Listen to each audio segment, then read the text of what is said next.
नमस्कार. मी librarian doctor Charu Datta Gandhe.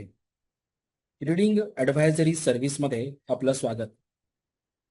आज मी ज्या पुस्तकाबद्दल आपल्याला सांगणार आहे त्या पुस्तकाचं नाव आहे पॅपिलॉन. पॅपिलॉन म्हणजे फुलपाखरू. सुमारे 100 वर्षांपूर्वी खुनाच्या एका खोट्या गुन्ह्यामध्ये या पॅपिलॉन नावाच्या माणसाला अटक होते.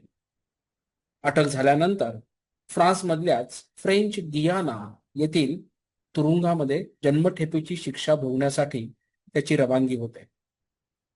फ्रेंच गियानाला जाणं म्हणजे परत जिवंत न येणं असंच जणू समीकरण ते होतं. परंतु आपण निर्दोष असल्यामुळे कोणत्याही परिस्थितीमध्ये ही जन्मठेपेची शिक्षा आपण पुरी करायची नाही आणि लवकरात लवकर या तुरुंगामधनं सुटायचं असा निश्चय पॅपिलॉननी केला. या प्रकारच्या तुरुंगामधून सुटण्याचा विचार करणे म्हणजेच मृत्यूला आमंत्रण देणे अशी परिस्थिती असताना 3-4 वेळा प्रयत्न करूनही अपयशी झालेला पॅपिलॉन शेवटी मात्र यशस्वी होतो आणि तिथून पसार होतो. या सगळ्या कालखंडामध्ये सुमारे 10 ते 12 वर्षांमध्ये या पॅपिलॉनला अनेक वेगवेगळे अनुभव आले.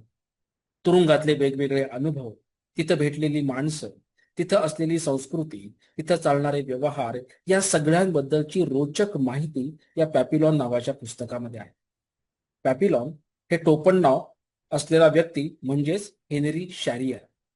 या हेनरी शॅरियरचा दुर्दम्य आशावाद, प्रचंड सकारात्मकता, अतिशय कणखर अशी मानसिक आणि शारीरिक स्थिती, त्या सगळ्याच्या जोरावर मृत्यूच्या दाढेतून यशस्वीपणे सुटका करून घेणं आणि एक यशस्वी असं उर्वरित आयुष्य जगणं, या सगळ्याची कथा या पॅपिलॉन नावाच्या पुस्तकामध्ये आली आहे.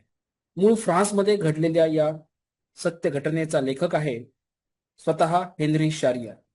मराठीमध्ये पॅपिलॉन या नावाने पुस्तक उपलब्ध आहे आणि त्याचा अनुवाद केला आहे रवींद्र गुर्जर यांनी.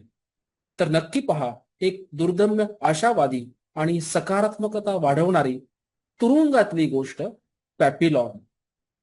धन्यवाद.